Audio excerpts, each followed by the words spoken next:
1945년 독립한 이래 1999년까지 한국은 127억 달러 규모의 공적 개발 원조를 제공받은 일이 있었습니다. 이는 현재 환율로 약 17조 116억 원일 만큼 상당히 큰 금액입니다. 이렇듯 금액이 상당하다 보니 한때 식민지배와 전쟁의 후유증으로 인해 찢어지게 가난했던 1950년대 말 한국 정부의 1년 예산의 75%가 공적 개발 원조액으로 채워질 정도였습니다. 이랬던 한국이 엄청난 경제성장을 이루어내어 원조 수혜국을 벗어났고 2009년엔 OECD 내 개발 원조위원회에 정회원으로 가입하여 원조 공여국으로서 완전히 자리 잡을 수 있었습니다. 그렇다면 원조 공여국 15년 차가 된 지금 한국이 원조를 가장 많이 해주고 있는 국가는 어디일까요? 2024년 자료는 아직 공개되지 않았기에 2023년에 한국이 해외 국가들에게 제공한 원조액을 고려하여 순위를 선정했습니다. 자, 그럼 시작하겠습니다. 10위는 우크라이나입니다. 2023년에 한국이 우크라이나에 제공한 공적 개발 원조액은 5,300만 달러로 나타났습니다. 한국이 우크라이나에 제공하는 공적 개발 원조액은 2022년부터 급증하기 시작했는데 이는 모두가 알고 있듯이 러시아의 침공으로 막대한 피해를 입은 우크라이나에 대한 인도적인 지원입니다. 한국이 우크라이나에 제공한 원조의 대부분이 양자 현물, 곡물 지원 혹은 전후 복구 지원, 보건 위생 개선인 것만 봐도 이를 잘 알 수 있습니다. 다만 우크라이나 러시아 전쟁이 최근 들어 격화되고 있지만 한국이 2023년에 제공한 원조는 2022년 대비 2,550만 달러가량 감소했습니다. 9위는 엘살바도르입니다. 2023년에 한국이 엘살바도르에 제공한 공적 개발 원조액은 5,316만 달러로 나타났습니다. 최근 엘살바도르 내 범죄율이 크게 낮아지며 치안이 점차 안정되자 엘살바도르 정부는 경제 발전을 이루어내기 위해 다양한 경제개발 계획을 수립하고 주요 해외 선진국으로부터 받는 경제 원조를 늘리고 있는데 한국이 바로 그 주요 해외 선진국 중 하나입니다. 한국이 엘살바도르에 제공한 원조를 통해 진행되고 있는 사업들이 경제 발전의 핵심인 물류와 교통의 흐름을 원활히 하는 로스초로스 교량 건설 및 도로 확장 사업, 마카우틀랑 확장 사업 등인 것만 봐도 이를 잘 알 수 있습니다. 추가적으로 한국이 2023년에 제공한 원조액은 2022년 457만 달러 대비 12배가량이 한 번에 늘며 엘살바도르는 2023년 들어 주요 경제 협력국으로 부상했습니다. 8위는 몽골입니다. 2023년에 한국이 몽골에 제공한 공적 개발 원조액은 6,336만 달러로 나타났습니다. 몽골은 최근 5% 이상의 높은 경제 성장률을 자랑하며 빠르게 성장하고 있어 많은 인구가 울란바토르로 몰려들고 있지만 몽골인들의 대부분이 전통적으로 유목 생활을 했기에 울란바토르 내 주택 문제가 상당히 심각합니다. 그렇기에 한국이 제공하는 원조로 진행되는 사업들이 공공주택 단지 건설 사업 등 주거와 관련된 사업들인 것만 봐도 이를 잘 알 수 있습니다. 또한 몽골은 넓은 영토로 인해 지방에 낙후된 난방 설비들이 많은데 몽골은 한국의 지원을 통해 이를 개선하는 사업 역시 적극적으로 진행하고 있습니다. 참고로 한국이 2022년에 몽골에 제공한 원조액은 6,495만 달러로 2023년과 큰 차이가 없습니다. 7위는 라오스입니다. 2023년에 한국이 라오스에 제공한 공적 개발 원조액은 6,625만 달러로 나타났습니다. 라오스는 최근 이상기후로 인해 메콩 강변 인근의 침수 피해가 심각한데 때문에 한국이 라오스에 제공하는 원조로 진행되는 주요 사업 중 하나가 바로 메콩 강변 종합관리 사업입니다. 또한 메콩 강변 인근 비옥한 농가 밭이 있지만 라오스의 농촌은 낙후된 시설과 낮은 소득으로 인해 상당히 열악한데 때문에 라오스는 비슷한 경험이 있는 한국의 도움을 받으며 농촌 종합개발 사업을 진행하고 있습니다. 마지막으로 한국이 2023년에 제공한 원조액은 2022년 7,489만 달러 대비 800만 달러 이상 줄긴 했으나 2022년과 동일하게 라오스는 한국으로부터 공적 개발 원조액을 가장 많이 받은 국가 순위 7위를 유지했습니다. 6위는 에티오피아입니다.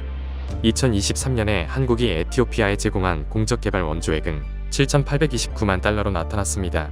최근 에티오피아는 아프리카 대륙에서 가장 높은 성장세를 보이며 빠르게 커가고 있지만 한국의 60에서 70년대처럼 국가 재정이 부족하여 사회 인프라를 확충하기 위해 주요 해외 선진국들의 원조를 필요로 하고 있는데 이때 손을 내민 국가가 바로 한국입니다. 한국이 에티오피아에 제공하는 원조를 바탕으로 진행하는 주요 사업이 국가 전력망 확충 사업, 농촌 개발 사업, 고르테피도로 개선 사업인 것만 봐도 이를 잘 알 수 있습니다. 다만 한국이 2023년에 에티오피아에 제공한 원조액은 2022년 1억 2,499만 달러 대비 무려 4,670만 달러가 감소하며 순위권에 있는 국가 중 최대 감소폭을 보였습니다. 이는 한국의 원조로 진행되고 있는 사업 건수가 2022년 100건 대비 2023년에 28건가량 감소한 탓으로 확인되었습니다. 5위는 필리핀입니다. 2023년에 한국이 필리핀에 제공한 공적개발 원조액은 9,155만 달러로 나타났습니다. 최근 필리핀이 코로나 시기를 제외하고 매년 5% 이상씩 빠르게 성장하자 그동안 필리핀을 괴롭히던 수자원을 체계적으로 관리하고 경제성장의 핵심인 물류와 교통의 흐름을 안정적으로 유지할 필요성이 커지기 시작했는데, 이에 필리핀 정부는 주요 해외 선진국들의 도움을 필요로 하고 있습니다. 이때 손을 내민 국가가 바로 한국입니다. 최근 한국의 원조로 진행되는 사업 중 규모가 가장 큰 사업들이 한라우강 다목적 사업, 황일만 교량 건설 사업인 것만 봐도 이를 잘 알 수 있습니다. 이외에도 농촌개발 사업 및 보건 서비스 개선 사업 등이 중점적으로 실시되고 있습니다. 그렇지만 2023년에 한국이 필리핀에 제공한 원조액은 2022년 1억 158만 달러 대비 100만 달러가량 감소했는데, 이는 사업 건수가 227건에서 196건으로 감소하였기 때문입니다. 4위는 인도네시아입니다. 2023년에 한국이 인도네시아에 제공한 공적개발 원조액은 1억 487만 달러로 나타났습니다.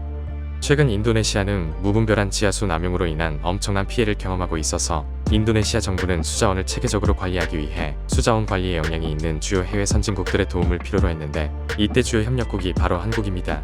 그렇기에 인도네시아가 한국의 도움을 받아 진행하는 주요 사업 역시 수자원과 관련이 있는 카리안댐 건설 사업, 찌따룬강 유역 홍수 예방 사업, 수자원 엔지니어링 사업입니다. 추가적으로 한국과 인도네시아의 수자원 협력이 가속화되면서 2023년에 한국이 인도네시아에 제공한 원조액은 2022년 6,860만 달러 대비 3,500만 달러가량이 한 번에 증가했습니다. 3위는 캄보디아입니다. 2023년에 한국이 캄보디아에 제공한 공적개발 원조액은 1억 820만 달러로 나타났습니다. 최근 캄보디아 경제는 매년 5% 이상씩 성장하고 있어 엄청난 해외 자본이 캄보디아로 밀려 들어가고 있는데, 캄보디아 정부는 이를 활용하여 자국 내 부족한 도로 인프라를 확충하는 데 적극 나서고 있습니다. 한국이 캄보디아에 제공한 원조를 바탕으로 진행되고 있는 대표적인 사업을 살펴봐도 대부분이 지방도로 개선 사업 3차, 48번 국도 개보수 사업, 그리고 2번, 22번 국도 개보수 사업 등 도로 인프라와 관련이 있음을 알 수 있습니다. 아울러 메콩강 하류에 위치한 캄보디아의 특성상 농업이 주된 산업 중 하나인데, 때문에 캄보디아 정부는 농촌을 개발함에 있어 한국의 도움을 받고 있습니다. 다만 한국이 2023년에 캄보디아에 제공한 원조액은 2022년 1억 2,453만 달러 대비 1,600만 달러가량 감소했는데, 이는 진행되고 있는 사업의 수가 2022년 257건에서 2023년 217건으로 감소하였기 때문입니다. 2위는 베트남입니다. 2023년에 한국이 베트남에 제공한 공적개발 원조액은 1억 1,064만 달러로 나타났습니다. 캄보디아와 마찬가지로 베트남은 동남아시아에서 매년 최소 5% 이상의 엄청난 경제성장을 보여주며 빠르게 성장하고 있습니다. 베트남 정부는 어느 정도 주요 도시의 인프라가 갖추어지고 안정되자 지방에 눈을 돌리기 시작했는데, 때문에 베트남에 들어오는 많은 해외 자본들이 지방개발 사업에 투자되고 있습니다. 물론 한국이 베트남에 제공하는 공적개발 원조액도 마찬가지입니다. 한국의 도움을 받아 베트남에서 진행되고 있는 대표적인 사업들이 덤반연작 도로 건설 사업, 뚜엔꽝성 농촌 개발 사업 등인 것만 봐도 이를 잘 알 수 있습니다. 이외에도 베트남은 한국의 도움을 받아 빠르게 수자원 관리 역량을 키워나가고 있는데, 이는 매년 엄청난 강수량에도 수자원 관리가 엉망이고 홍수가 잦아 심각한 깨끗한 물 부족에 시달리고 있기 때문입니다. 바로 옆 나라인 캄보디아와 비교해도 베트남이 얼마나 심각한지 알 수 있는데, 지난 2022년 캄보디아의 상수도 보급률이 무려 80%에 육박했지만 베트남은 2025년에도 67.3% 수준에 머무를 것으로 예측되고 있습니다. 마지막으로 2023년 한국이 베트남에 제공한 원조액은 2022년 1억 983만 달러로 큰 변화가 없었습니다. 1위는 방글라데시입니다. 2023년에 한국이 방글라데시에 제공한 공적개발 원조액은 1억 7,487만 달러로 나타났습니다. 방글라데시는 2018년을 기점으로 최저개발국에서 벗어나 개발도상국에 진입했는데, 성장 속도가 얼마나 대단한가 하면 2022년의 경제 규모 면에서 파키스탄을 추월했고 동시에 인도의 1인당 GDP를 앞질렀습니다. 간단히 말해 한국의 1970년대 모습을 보여주고 있습니다. 때문에 방글라데시엔 엄청난 해외 자본이 밀려들고 있는데, 방글라데시 정부는 이를 활용하여 수자원 관리 역량, 보건 서비스 역량 등을 적극 키우고 있습니다. 그렇기에 한국이 방글라데시에 제공하는 원조의 대부분이 여기에 활용되고 있습니다. 주요 사업들을 살펴보면 반달주리 상수도 개발 사업, BSM에대 종합전문센터 병원 건립 사업 등이 있습니다. 추가적으로 2023년에 한국이 방글라데시에 제공한 원조액은 2022년 8,789만 달러에 비해 무려 1억 달러 가까이 증가하며 순위권에 있는 국가들 중 최대의 상승폭을 보여주었습니다. 지금까지 한때 찢어지게 가난했던 한국이 선진국으로 성장하여 가장 많이 도와주고 있는 국가 탑10을 알아보았습니다. 자, 그럼 오늘의 영상은 여기서 마무리하겠습니다. 재미있게 보셨다면 구독과 좋아요 부탁드립니다. 감사합니다.